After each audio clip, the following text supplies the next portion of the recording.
today has been very exciting and very amazing, listening to different speakers, all of whom I actually agree with, but I thought we needed a bit more polemic. So I did with poor Lila Gandhi, because I did have to, well, I did believe that Gandhi was wrong in terms of the poetry, but he was a great man. That's a different thing. You can be a great man and rather a mediocre poet if you wrote poetry. And so let's not equate the two, because like Hitler thought he was a great artist, and look at him. Anyway, I'll go back to something, because I've always believed that we oscillate as people in the world of art or culture between gossip and polemic.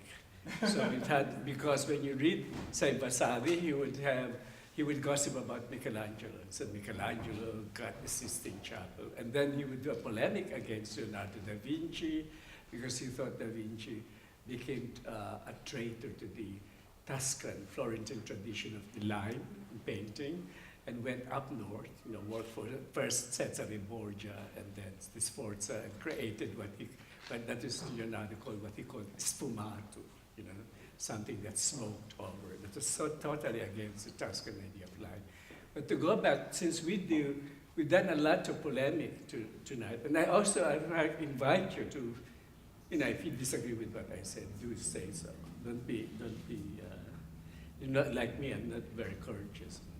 But I will not gossip about myself, because as I said, I've always believed I am an enigma to myself. And I think everybody is an enigma to himself or herself. In other words, you may know who you are, then one moment you wake up and say, is that really me? Did I kick my cat? Or did I eat someone's bum? You never know. You see, because our actions are not predictable.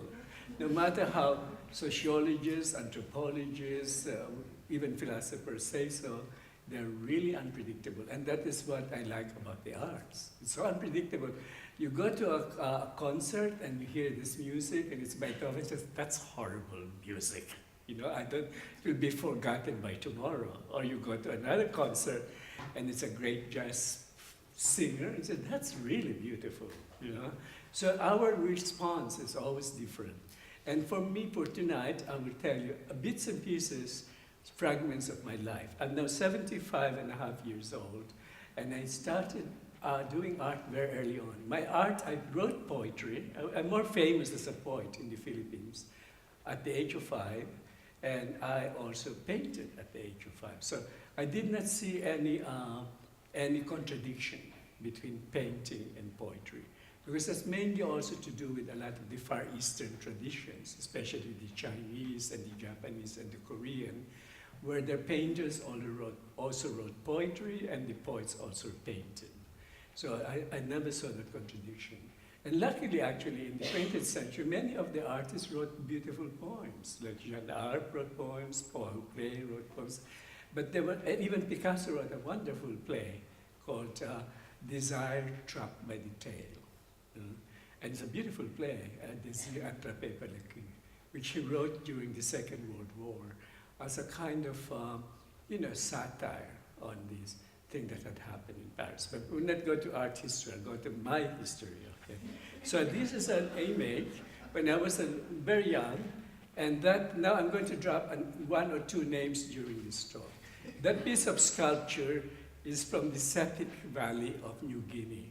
And it was given to me by a young man who was kind of a friend of mine on his way to New Guinea, or on the way back to America. And many years later, I was at the Volkenkunde Museum in Leiden, in Holland, and I saw these Sepik houses. And I said, oh, that's really beautiful. And they said, they came, because we're not talking here of international, oh, that was donated by someone who went to New Guinea. And I said, who could it be? He said, Michael Rockefeller. Oh, I said, Michael, where is he? Is he here? Is he back in Europe? No, they ate him. No, they ate him in New Guinea. It's wonderful, isn't it? I mean, it serves him right. I said to myself, there he is transporting. And only recently, his father Nelson actually gave another speech because they're opening another part of the Metropolitan Museum to be called the Michael Rockefeller Room. And somebody said, but where is Michael? We don't know. We spent so much money. And I said, look, there had been, long time ago, he was digested. I'm telling you the truth, by the way. So you will find many of these things are unbelievable. But you see, in South America, in Brazil, in the 20s, they had a new movement called Anthropophagia, meaning cannibalism, because the poets like Drummond de Andrade and all the avant-garde artists there, they said, we in Brazil, you know, we've been cannibalizing all these other cultures, you know, and it's time because they were cannibalizing also the indigenous people, by the way. And later on in Paris, when I was a very good friend of Lydia Clark, when she was at the Sorbonne, one evening I used to stay at her apartment, and she had all her students come for a big meal, you know. And then she said to them, don't go to the toilet. I said, why? You know, just keep the things in your stomach. Then she did an event where they all spit at a naked guy, you know. Because she said, that's my version of anthropophagia. What we have taken inside, let's throw it out. You know? And this is wonderful. So I said to her, hey, that's wonderful, Lydia. Why don't we go to Rio, where she comes from? Well, she was born in Belo Horizonte. And we get somebody with a helicopter and we start spitting on the Corcovado Christ. He said, they'll kill you, you know. I said, no. Sputum has something that crystallizes things, you know. And I did drawings, and it's certainly true. If you go to Rome, there is a subterranean basilica called the Neo-Patagonical Basilica, very near the Tasach, only 10 minutes, right underground, when already Christianity was becoming the official religion because of Constantine. But the Pythagoreans, you know, who were very mystical, they had this, not so big, it's almost the size only of this room, a beautiful basilica with all naked, ideas of rapes. I couldn't understand this. Is that there was Ganymede being raped by Zeus, you know, somebody else was being raped. This is all from Greek mythology. And then later on I understood they meant, in fact, these were all the elements. You know, the air, which, you know, you saw in the Philippines where I come from, the air, you know, can be very ferocious and can rape, you know, people. Fire was the same. It can be destructive. Those elements, and they thought that there are ways of rituals where you can quieten down these elements. I mean, I wasn't there, unfortunately, but the sculptures are there. They're made of marble, and because there's some saline that is like salty thing in the water that, you know, dripped over them, they're now like beautiful, made out of glass. You know? If you get to Rome, ask the archaeological museum to allow you to see it.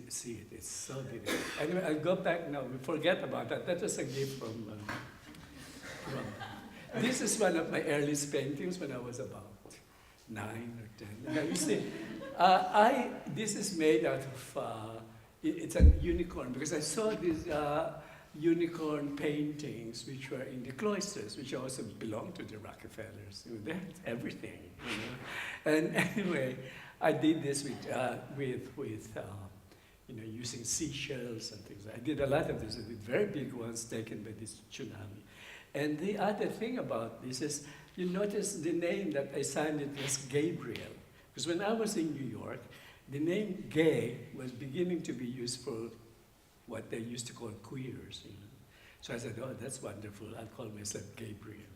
And then they keep telling me, that's the wrong name. There's no Y. You know, the angel was called Gabriel, but without, I said, no, it's a Gabriel. You know? So that's for many years now. Yeah, because I'm shameless. Now, the next one, this is Peter Lewis. Oh, sorry, it's very sharp now. At the Musée d'Art Moderne de la Ville de Paris. That's not me, by the way. He's an artist and a curator, Peter Lewis, who worked then with Runa Islam.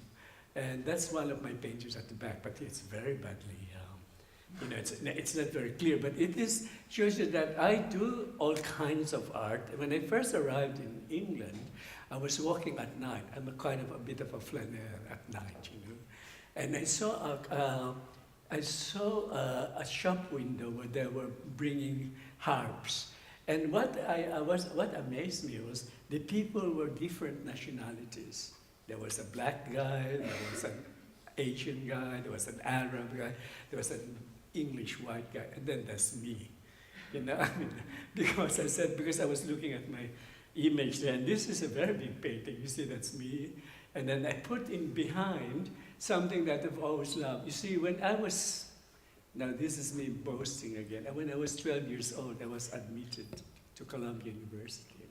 I was a child prodigy, and I studied Greek philosophy, Greek literature, all the philosophical things. And my tutor, Moses Hattes, you know, infused me with the love of those myths. Because of course Orpheus at the background, what is it? He would sing to the animals. The animals would listen to him. Now that seemed a very strange thing, but I'd always loved it. And I painted Adam when we were in New York, him as Orpheus naked, you know, singing to, you know, leopards and camels, but a very big painting. So you can see the paintings were, I always paint on rather big, because I never had a studio. I'll tell you another secret I had.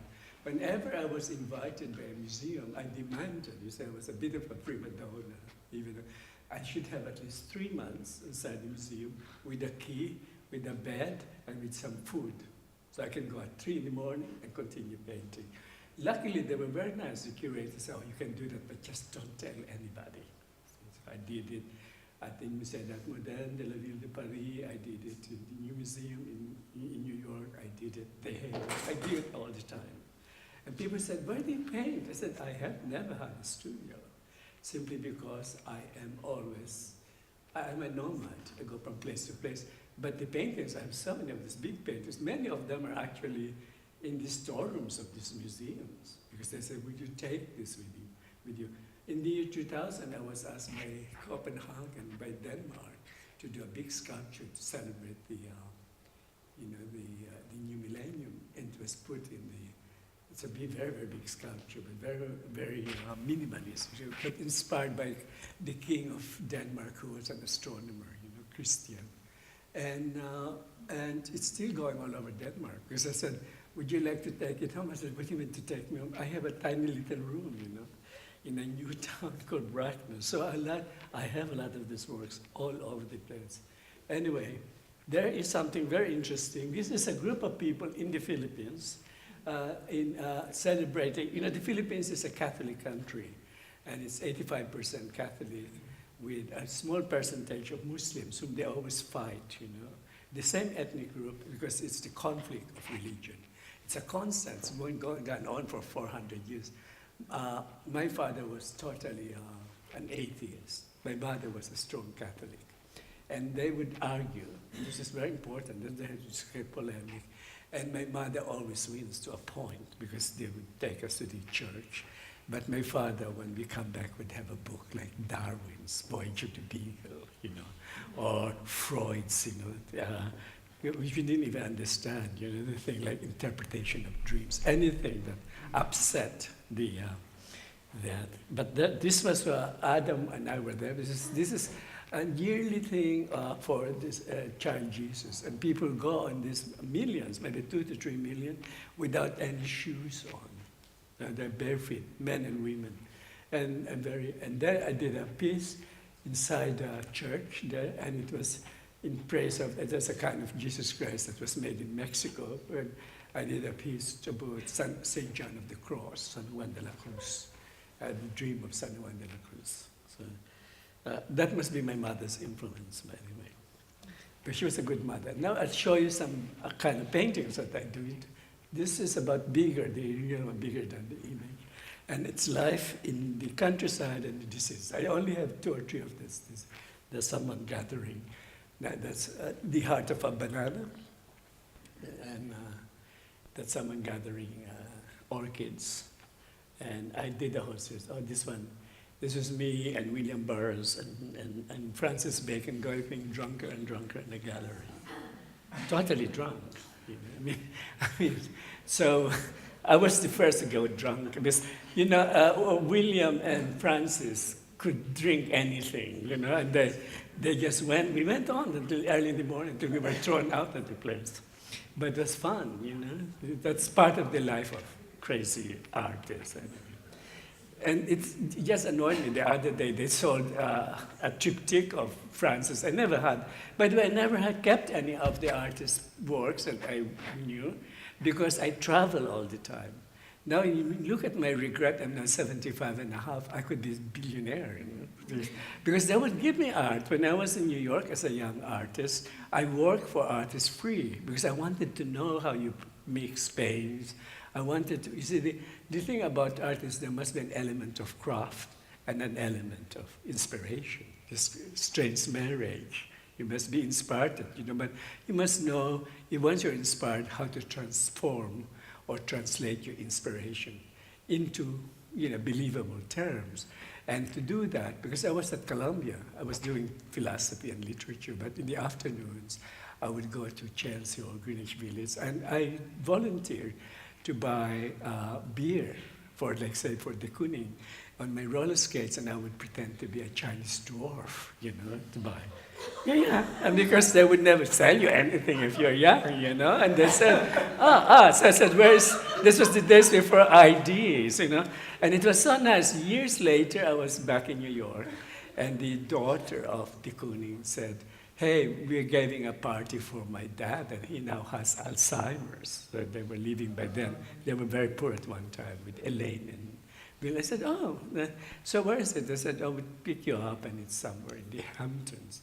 And I went there, and strangely enough, he really had us accept. He said, the Chinese dwarf is here, you see? And they said, wow, So I asked them, how could he have done that? It was a change visually. He said, no, we told him. We told him just to surprise you, And look at this thing, we go back a little bit to the art market, because I was so unaware of the art market, so I worked with a lot of art galleries. When de Kooning already had Alzheimer's, a Japanese art collector bought his toilet for $3 million. A toilet, this is insane, And the people said, well, people buy the pissoir of Duchamp for just that much. And I said, no, this is a bit crazy, And there you are. So I was one of the skeptical people about the art world, which I suppose I still am, even today. I'm even skeptical about myself now. That's a beautiful work. Now, I did a whole series of performances all over Europe, Africa, Asia. This one was in the garden of South Hill Park. And that is, if you see, there is a crocodile, there's a stuffed crocodile that I painted with fluorescent. It was an evening, this was on Midsummer Nights. And this crocodile starts coming down. I write stories and fables for all my performances, and some have now been printed, And this particular one was called Parables of Friendship. And the idea was, as a German artist I knew, who I said, you'd be like a pilot during the Second World War. You go up on this tree and you fall down, and then a group of tribes, again, like New Guinea tribes, pick you up, and then they feed you, so you become really fat. Then eventually, of course, they cannibalize you, and they thought it was very funny. All the artists that I invited joined in, and and then I was dressed up in fur and all this. It's Midsummer Nights. I like all the contradiction. And there's music sung by Kathleen Ferrier, which is one of Schubert's leader, and the music. And it was so beautiful because it's a midnight, and people were very, very quiet after all this. This just shows you the conflicts of cultures and everything, but which can be, at least momentarily resolved, even though they may be so different by art, by music, by, that's the aspect of art that I also like, the healing quality of art. Now this is, I think, the final. There's Adam. Now this was on our way. Adam and I founded the Mondrian fan club in New York in 1991, I think, some time ago. And he was living then at the Chelsea Hotel. But this was photographed when I was an artist of the DAAD Kunstler in Berlin. We were invited by Gerardo Mosquera and Okwe Enwezor to be in the second Johannesburg Biennial. And Adam found, this is quite beautiful, Adam found a bottle shaped like Africa. You know this bottle there? And we filled it in with different kinds of liqueurs, like blue curacao, white rum, and then we froze it. So when we went to Africa, we had Mondrian, spirits inside this African glass. It was so nice because we were able to go through the customs. They all thought it was a work of art, and they didn't trust. We were getting drunker and drunker as the plane went all the way from Vienna to Johannesburg. Oh, I don't know why that isn't there, but that's a little book about my work. But I've done a whole series. I've done this because it's a letter that I wrote to Adam. It's published by an artist in Mexico called Damian Ortega, whom I've never met. But he wrote to me and said he wanted to publish anything of mine. And I have a whole series of little tales, little stories, which actually is the colors of the rainbow, and then it begins with black and it ends with white. But this is the first one to be printed, and it's in English, but the translation is in Spanish. The next one, I hope to print it with somebody who will translate it into Arabic, and another one to print another color to someone translated Tibetan, maybe in Swedish even, So there will be on the end the entire colors of the rainbow, but when will be published all together, I want to eradicate the English. So if you want to read it, you either pay somebody to translate it from the Swedish, one of the course, or that's the idea. So because the idea is this linguistic play, because when I was traveling, I listened, although I wrote poetry at the age of 5, my first poems were in the Philippine language for Tagalog. Now the Filipinos have 20 languages, because there's 7,000 islands, and there's about 200 dialects. And for many, many centuries, their loyalties were to the linguistic tribe. That you have this here too. I think the Sumis, have their own linguistic, but we have 20 major languages. And so it took a long time for the whole thing to be made one, because when we were a colony of Spain for 350 years, the Habsburgs, who were not Spaniards, by the way, they were Austrians, when they were in Madrid, we were named after one of the kings, Philip II, a mad, neurotic king, that's why I call Filipinos. And they sent to the Philippines to rule us, our governors, and we didn't know this, by the way, were from the Basque country. So their names are like Ladisabal, Arostegui, and I went through this whole, I said, this is crazy. And the Basque didn't want us to learn in Spanish. See? Even now, they're very strong about their loyalty to the Basque language. And for the business community, Madrid sent people from Catalonia, the Catalans. See? So nobody, the Catalans did all the business, of course, and they didn't want the Filipinos to speak Spanish either. So that's a very strange paradox. We were the first, and almost with Cuba, the last colony of Spain, and we're the only ones who don't speak Spanish. See? But when the Americans came, they did two things. We fought them first, and we lost about 6 million people in the Filipino-American War.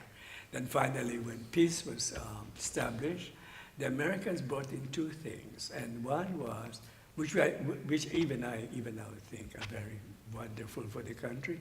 They made English a universal language because there was free education up to elementary grades. So because then they made us, because they're mainly Protestants, Americans, they had this, this phrase, cleanliness is next to godliness. So actually Filipinos are very clean. They brush their teeth, except for me. They take showers and all of that. They're really, really clean.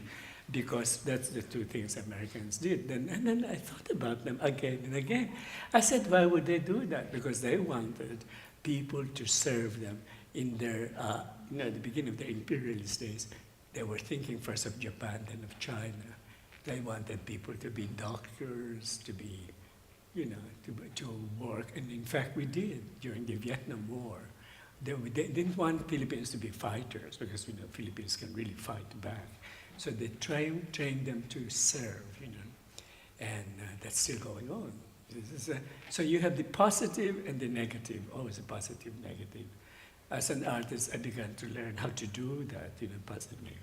Now, this one is about darkness. And strangely, when I wrote it, it's about how, I'll do a short, brief thing, then you can ask me questions. This is the last image. I wrote to, we were in Mexico, Adam and I, invited by a group of artists there. And it's amazing what we found. We were put in a really luxury hotel where, people like Rita Hayworth used to stay, and Orson Welles. And we were given a lot of money. I mean, I'm saying this not because I want Yaspis, lots of money. And there were many artists, there were about 30 artists with lots and lots of money. You can stay there for 3 months. And I asked the person doing the Santa Maria, where do you get your money from? Do you have big backers? And no, it's that we spoke to the business community, because in the past, Mexican businessmen used to go with their wives to Los Angeles or to Dallas to go shopping. And in the process, they go back and forth. You get what are called air miles, many air miles, and plus hotel bookings. Now, when the American companies moved to Mexico, the big companies, the wives said, I don't want to go to Dallas to go, because it's here. So they still accumulated, the husbands still have to go back and forth. And they gave this to the artist community. It's amazing. So I said, wow, I wish we could do that in England, because many people go back and forth, about 1 million every week through Heathrow. If only they can ask this businessman, give us your air miles and also your hotel bookings. That was really amazing. I mean, they still do it, but now they do it more for other Latin American artists, So if you live somewhere in Venezuela or in Chile and all this, they invite you to Mexico. But at the moment, we have a friend actually, he's just gone from Mexico to Guatemala. It's an English artist who lives in Stockholm. But at the moment, it's a bit dangerous to go there. It's a very, very, very violent, sorry. Okay, so anyway, I'll tell you this story about this. So I wrote to Adam, because he'd gone to Cancun to see a friend of his, an American psychiatrist in Cancun. I was in Mexico. And I said, Adam, I was watching outside the window the famous volcano called Popocatépetl, and it seemed to be exploding because smoke was coming up. Because the Philippines, like Mexico, we are on the volcanic, volcanoes everywhere. It's another thing we do have.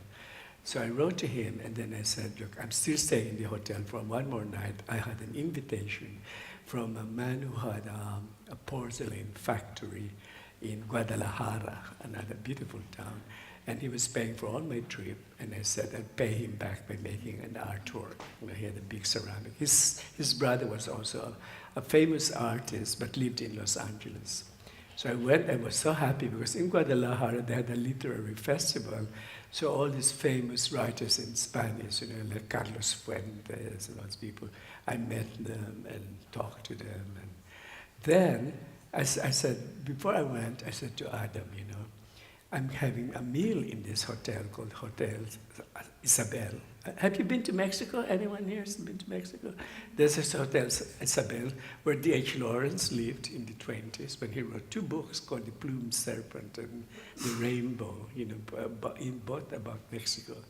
Anyway, and there was it's really horrible lighting they have, As an artist, one is always sensitive to lighting. The lighting is this horrible fluorescent light, which made you look like a corpse, But that's it.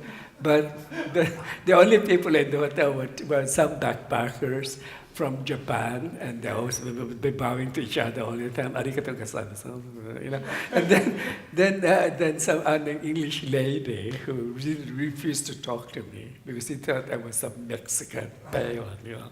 Anyway, it was fun.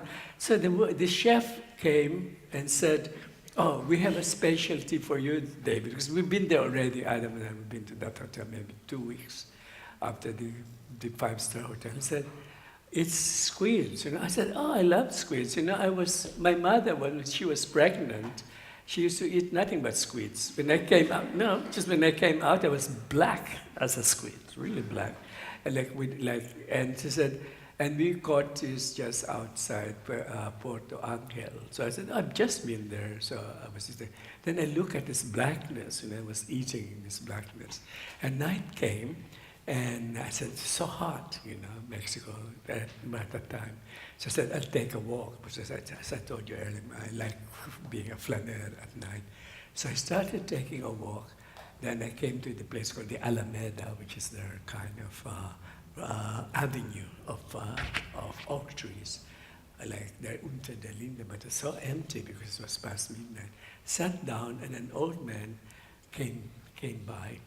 And those were the days when I still smoke, you know. So he looked at me, basically said, "Oh, can I have a cigarette?" So I said, "Yeah, sure." So I gave him a cigarette. He lights it, and for the first time, I was a really old man.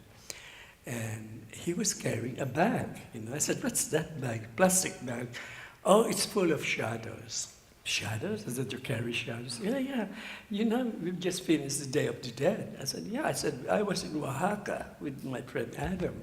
And what happens, well, these people from the dead, you know, they have so much party they forget their shadows, you know." Because I said, "They do?" I mean, yeah. You know, and they come not just with one shadow, because people have different shadows. At noon you have a shadow, in the afternoon, so they were dancing around, and they had to rush back because the festival is now over. So I said, "And what do you do with those shadows?" And he pointed to a church near us.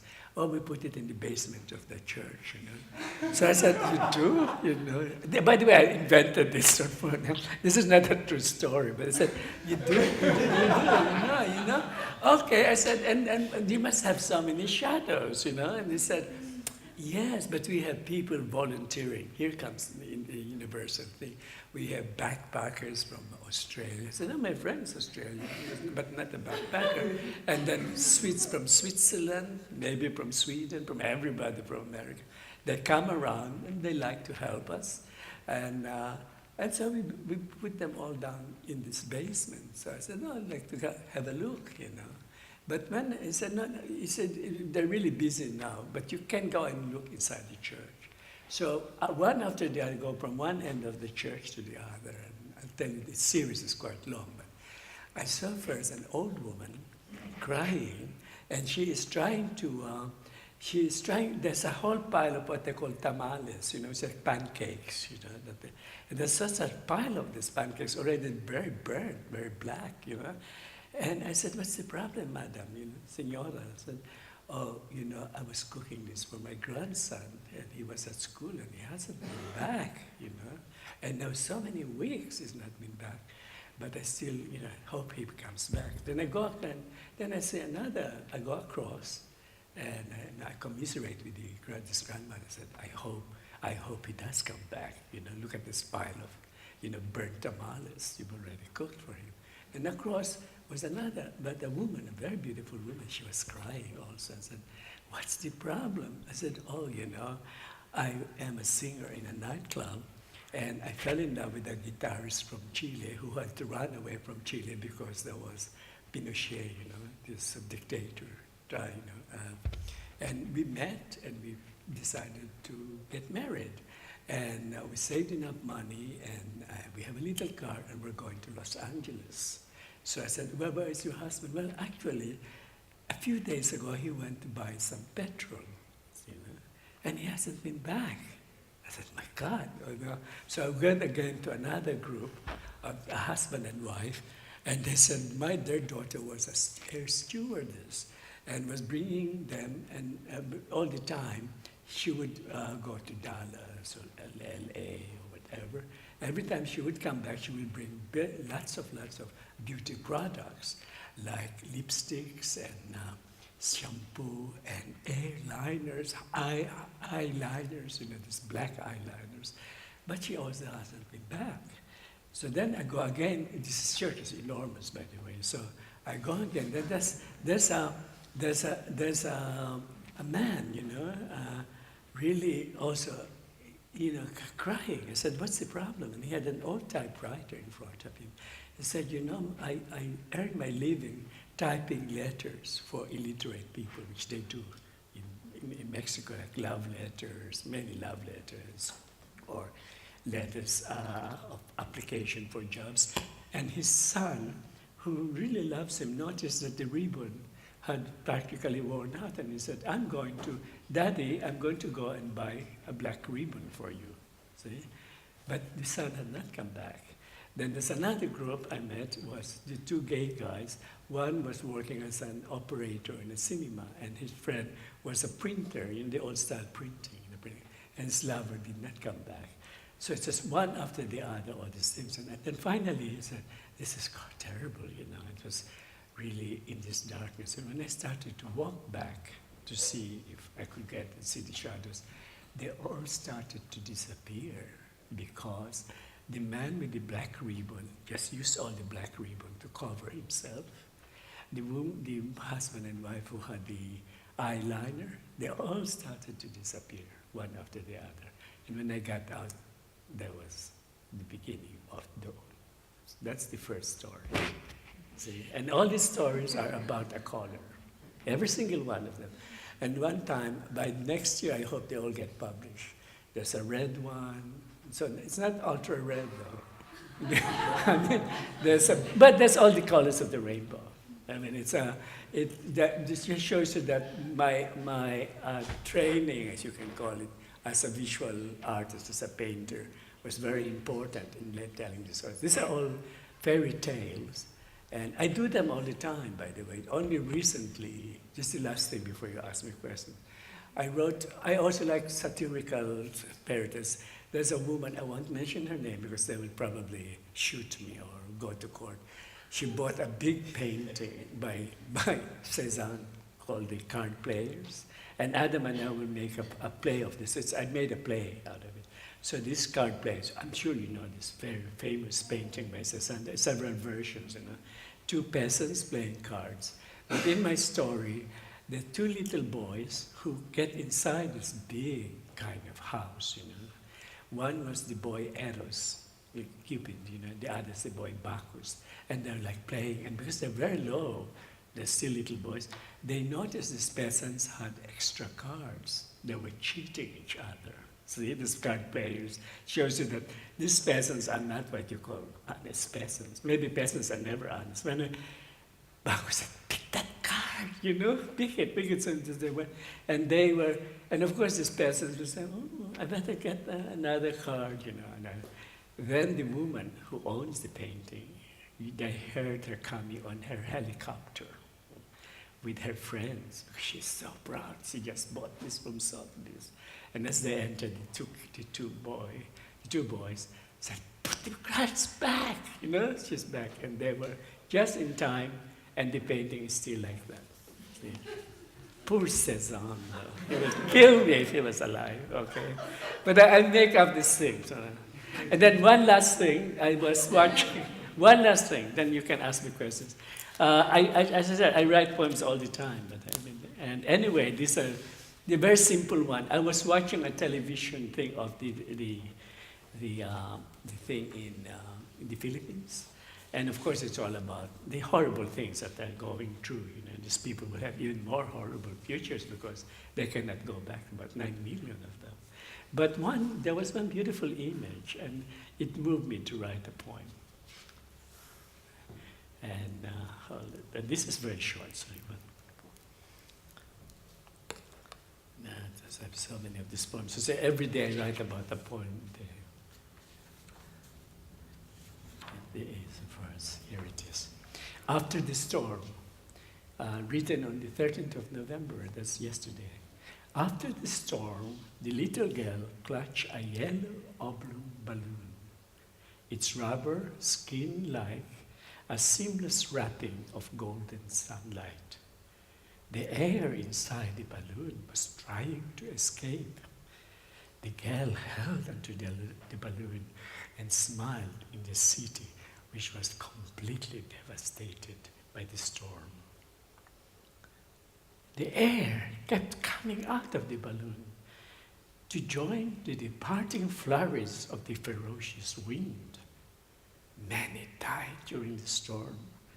The storm did not spare the child because she held a balloon in which there was air inside, air related molecularly to the wind. Well, I'll read it more, but ask questions. Adam will be here to ask questions. There's a lot more, but So thank you very much, David. Okay. And just want to. Yeah, Do you want to sit on? Yeah. Okay, ask questions then. Just want to introduce Adam, who's an artist and long-term collaborator with David Medalla, and also curator of the Museum Man and Another Vacant Space, which are two sort of curatorial projects. Maybe just to start by asking Adam just a few questions about your practice before we talk about your collaboration with David. Okay, two projects that I've been working on is a nomadic museum, Museum Man, which I founded in 1997 in Berlin, when I moved into an apartment with relics of flotsam jetsam of one man's life in Berlin on Castanian Alley. And I decided to preserve the whole apartment and everything in it because the jigsaw spelled a history of Berlin over 100 years. And then I invited artists to come and do interventions within it, and I lived there. And then I was invited to Liverpool in 2004 for the independence by the A Foundation. And it just started to mushroom and become a very big thing. But it was a Museum Man, was a homage to that man, Berlin. And it was also a curatorial exercise in the democracy. Can a democracy of democratization of art and artists, does it work? Can it work? It was the man who had left his things behind. Yeah. Another Vacant Space started in 1992 when two friends of mine had a shoe shop on Mercer Street in Soho, which was then the monolith of Soho, New York. Soho, New York. Not London. And they went out of business, and they had to go and sell their shoes on the markets. And they asked me, or they were looking for anybody to take their place because they couldn't afford the rent. And I took it over, and that was much more hands-on, a curatorial vision and a decision to invite artists to come in within a very, very small space. And it's kind of popped up since 1992 in Copenhagen, in Christiania, in Berlin, New York, and as Museum Man travelled as well. Museum Man was known as a nomadic museum. It's somehow in boxes right now. And I'm running the project space, Another Vacant Space in Berlin, which is essentially inviting artists who are working with time-based installation, performance, or actions, and showing them. Actually, very strangely, last week I got an email from a Catholic priest and one from a Buddhist monk, loving the title of Another Vacant Space and giving their theological ideas on the idea of another vacant space and time-based work in it. But Have you gotten an email from Nokia? No, I wish. No. You never know. And can you say a little bit about meeting David and working on the Mondrian fan club and how that was conceived, actually? I'll tell this story, which is the passage. Many years, I'm by the way, I'm a feminist in a true sense, that I've always been behind, a friend of all these women artists, sometimes living with them, not as lovers, but in New York, I'm really, my friends were all the women artists, like Carly Schneemann and does a video that Diane tore and all that. One time they said, David, we want to give you a party, you know, because Carolee Schneemann had a beautiful loft. And she said, I said, yeah, I have no objection to having a nice party. But she said, but you know, it's like, I'm like Cinderella, I have to leave by midnight. I said, you have to leave at midnight? It's only, this is Sunday. I said, no, because I rent out the loft during the week to one of those yuppies, you know. So I said, no, that's fine. So I said, and an artist friend of mine was arriving in New York to join his girlfriend in Chicago. It was his first visit to America. So I said, look, I'll bring you to the Chelsea Hotel where we had a friend who had a beautiful apartment there. So, and then tomorrow morning, and I brought him, and I said, tomorrow morning I'll pick you up so we can have breakfast, because it's a long trip, you know, from Heathrow to JFK. So when I arrived, he said, I have a present for you. And there was this handsome young man with golden boots, all in a kind of fetal position, in a very beautiful old, you know, like a bit like this, but very beautiful Rococo kind of thing, and totally zonked out. And I said, who is this guy? Who's this guy? He was a drunken fellow who was having a fight with a guy outside the Chelsea Hotel. So I said, that's your present. So I said, okay, then we became friends. But not very good friends at first, because he was always in demand, Adam, you know. This was 20 years ago. He was a young, good-looking, trendy guy. And so I was an old, you know, artist. And we were never lovers, which is the best part of it. But one day he passed by. No, that's why otherwise we would not be here now, right? So he passed by. He's not my type, I'm not his. That's cool, you know. Anyway, he passed by. One day I said, oh, are you free today? You know, he passed by where I had a little apartment. I said, yeah. I said, you know, let's go to a movie. So I said, no, that's good, because he likes movies. I hardly do, because I used to teach cinema, you know. So to me, I've seen almost all these movies. I mean, so I said, okay, I'll come along. And I went, I said, go and you go and pick me up. He was living with a Swedish designer, very famous. Designer. Yeah, what's his name again? Kent Anderson. Yeah, and he designs all these things for Harry Connick and all this. Very, very, very good designer. So I said, I'll pass by there. And he was living with this Swedish designer. So I arrived, and he was again in a couch, but with blood totally, you know. And I said, what happened? You know, as the Swedish guy. And he said, oh, you know, Adam came in and he was bleeding, and somebody hit him, you know. Oh, it was completely horrible. And he was on, and he said, and it was a little centimeter, and he would have been, you know, his brain would have gone off, yeah. So I said, my God, and that's all the parental aspect, when we're talking about friendship, rose up in me and said, oh, this poor little boy, you know. And then he must teach him. I said, no, it's true. We hear your story. Yeah, your he had all the next. blood. So I had to tell, he had all the blood. So I said to him, be careful. But you see, James and I we just loved going at night and drinking in all the Irish pubs. So what's your story? It was James Moore's. Yeah, James Moore's, who was a mutual friend of ours. The story was a little different, but we'll leave it there. It's true, you were all full of blood. Oh yeah, I had contusion of the brain. But it was 1990, Christmas of 1990. And Dave started telling me, I mean, he was disheveled and pea-stained pants, open flayed. He was a mess.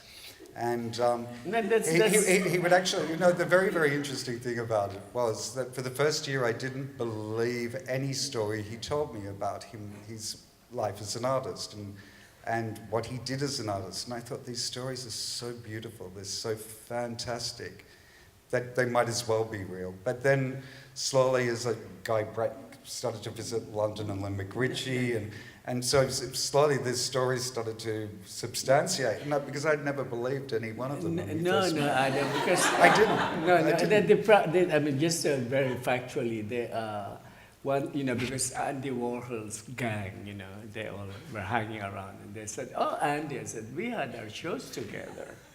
And people said, you did, you know?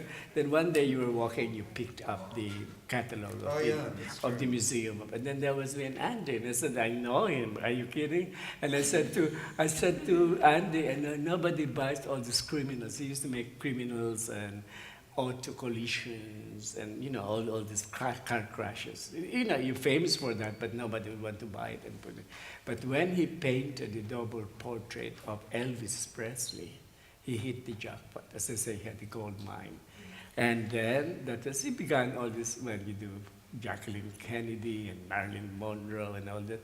And then every so often I would bump into Andy and said, why don't you do some of the tennis players? You like tennis? I thought, no, I wouldn't want to be a portrait artist, you know. And he did all this John McEnroe, you know. It's clever. He created celebrity culture.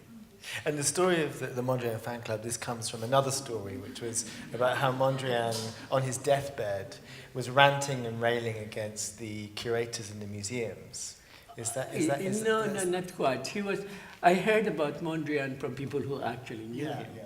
One was Winifred Nicholson, the first wife of Ben Nicholson, who brought him to England. And I thought it was very strange that Mondrian couldn't stand trees. You know, he said, I must, when they were on the train, said, I have to have my back to the trees because he painted beautiful trees. You know? And then the second person I spoke to, there were actually two. Marcel Duchamp had an exhibition at the Tate, you know, and I knew Duchamp. And then we went for lunch with Naum Gabo. And then somehow the Tate wanted to buy a Mondrian from Winifred Nicholson, a yellow Mondrian, but Winifred didn't want to sell it. And I said, did you know Mondrian? Oh, yes. We actually discovered him dead. He was already dead for a few days in an apartment he had in the Upper East Side. I said, was he really? Yeah, and he had orange hair. Orange hair? He hated orange hair. So he said, no, he was in his last years. He only ate carrots. He was a total vegetarian. And he said, and then it changed his hair, you know? And you know, when I tell that story, nobody believed me until his friend said, yes, he was. He had orange hair. So I liked that. I said, I like this about Mondrian. Then I found out more about him. He loved Walt Disney. What bad taste. But he used to send letters to his brother in Holland when he was already in America, saying, don't forget, there's another Walt Disney called, Sleeping Beauty or Cinderella, or all the time he was sending all these things to his brother. And that is another thing that was hidden from him. But in fact, from Costco, you are at, remember, you are in Utrecht. There's a great writer there, whose name you said has become a painter, called Karel Blotkamp. And he wrote what I thought was the best book on Mondrian, because he saw Mondrian as a destroyer. Can you imagine? So he went and tried to destroy Impressionism, Cubism, anything he wanted to destroy. His final destruction was neoplasticism. Then he started doing these paintings called Broadway Boogie Woogie, you know, which destroyed that rigid. But just to go back to the Mondrian fan club, when David and I met, I'd been living in the Australia desert for over a year. Living on an Aboriginal community in the Northern Territory, and living a very, very liberated life. And when I got to Sydney, Australia, I decided that if I'm going to live in an urban setting, I need the then capital of the world, as far as I was concerned, was New York. So I left Sydney very quickly and went to New York and started to live on rooftops. I had an exhibition in Sydney before, which I actually made a lot of money with. Was sculpting in silver and copper, different symbols that I've been making and drawing throughout the desert. And when I met David, there was something so liberated, and within the sort of the urban setting of New York, Dave was like almost a desert dweller himself, or a forest dweller. We could make immediate actions, which is where I first came across the impromptu. Although I've been living in the desert with Aboriginal people who were drawing in sand, and I was privy to a few ceremonies, but only a few. And there was something somehow shamanistic that I found in David. Well, I'm not a shaman. Well, no, but I found, no, you're not. But I found it with David, and one thing that hasn't been discussed tonight, which is kind of a very important element of David's practice, is that he was a pioneer of kinetic art, things in motion. And I think the Mondrian Fan Club is, although it's a record and it's a frozen image, a photograph of us meeting in time and space over the different years that we've known each other, creating global graffiti of a letter, which is associated with the time or the city or the place or the incident that we're taking part in. It's capturing a kinetic moment within our love affair, our friendship, our dialogue, and therefore it kind of stands as something very unique, as performative, but it's somehow it stitches our lives together and our stories together. Well, it continues. Well, I do one last contribution that we can answer. One of the aspects of something like the Mondrian Fan Club is looking at another artist and his life and his works and all that. One of the things that also puzzled me, his best friend was another artist called Van Doesburg. They created neoplasticism. Then they had a big argument. They really had a big argument, because Mondrian insisted, from his theosophical background, where actually Adam did things in the theosophical, outside the Theosophical Society in Paris. And one of the things that Van Doesburg said, no, because Mondrian said the horizontal is the feminine. You see, they're really macho Dutchmen, that the horizontal is feminine. But the vertical for Mondrian is the masculine. And Van Doesburg said, no, it is diagonal. So I said, that's interesting. So I created, this shows you that art is not so mysterious as one may think, but I created a swimming trunk, like a Mondrian, And we went to Fire Island, which is where all the gay guys hang out. So I said, where is Adam? And Adam's girlfriend was taking photographs. That's Rowena, So I said, get excited, Adam. So people were watching us. So get an erection, But, when it was hot, it became like a Mondrian. Underneath it, you can just see, this. But when the wind started to blow, it became, Van Doesburg. So it cannot make up its mind. So I said, you see, you cannot just say, oh, Van Doesburg was correct or Mondrian was correct. The vertical for Mondrian was that. That's the man, But for Van Doesburg, it's like that. You see? So I said, that's interesting. And we have a very beautiful photograph of this. The original was bought by a woman who designs clothes called Agnes B. And I'll tell you the story again. Agnes B said, I love this Mondrian, Van Doesburg. Call it Mondrian in excelsis. And it's very big, and she put it when she was living in Marly, the Chateau de Marly.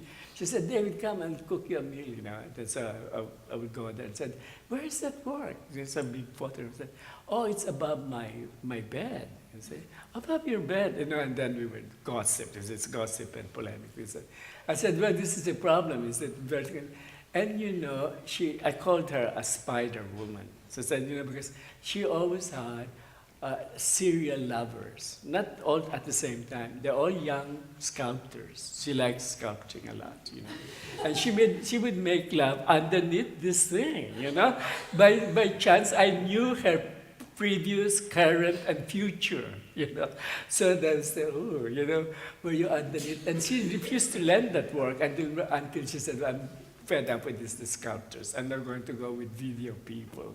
So of course they have the video, they cannot say nothing.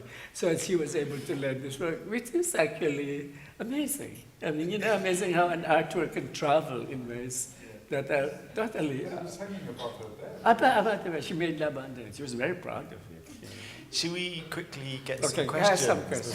For Adam or David? I have a question for you, David. Okay. Maybe the last one.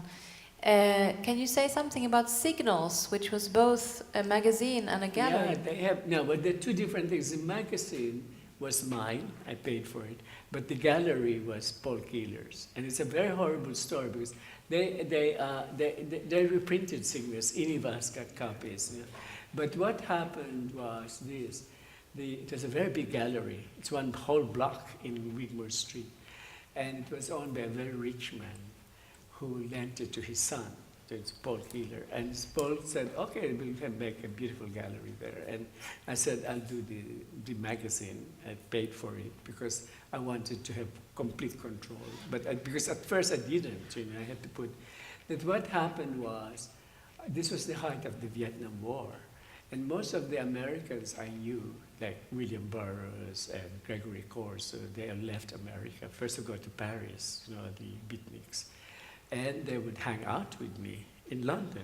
So they said, oh, David, isn't it nice? And there was one guy called Hardy Matusao. He invented a toy, you know, that goes up and down the thing. He was a very interesting man. I don't know if he's still alive.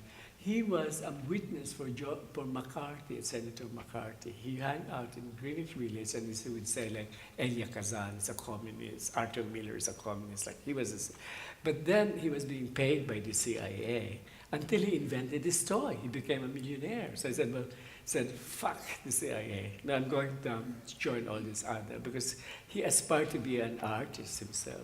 So he went, one day, I was up above doing my, preparing signals.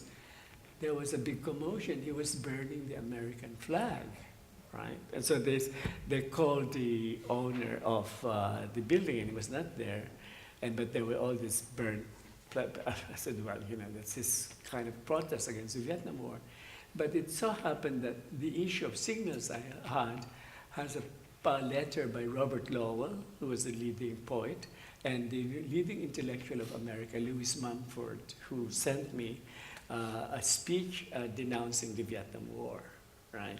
So I said, well, I didn't believe in the Vietnam War either. That was how the Philippines got kind of destroyed because we were, and that's how Marcos became eventually a dictator, you know. So I said, oh yeah, I'll print it. It was printed. And unfortunately, the owner of the building, John Paul's father, was a big donor of money to the Republican Party. And he was a good friend of both Richard Nixon and LBJ. And I didn't know that. So immediately I closed the gallery. It was horrible. And because its last show was Mira Schendel, who was at the moment at Tate Modern. So I didn't understand it because Paul was in Morocco with his friends. They was upstairs and they were closing the gallery. You know. He owned the building. See? That's how it ended. Well, quite dramatically. I mean. So thank you very much, David and Adam. And thank you, everybody. You guys. Yeah, thanks the whole team. I really, and all the work. I mean, I've heard you've been working on this for a year, and to have invited us, and really wonderful. And I know how much work goes into it. So I think on behalf of us all, it's so much appreciated. Yeah. Thank you. Well, I have an email. Now, this is a gift. You know, like I like this. Buy one, get one. In Las Vegas, I did a performance where people got the free, well, preview usually free, but they wanted to see the second part, they had to pay me with $1 was 1 minute. Anyway, I have a gift for you guys. If you find out what we will be doing in Stockholm and you email me, you'll get a photocopy of one of the Stockholm poems. Or maybe, but you have to guess, you know. And we're here for until Sunday. We're going to do something here. It's very simple, actually. I nearly gave it up already. Okay. But thank you.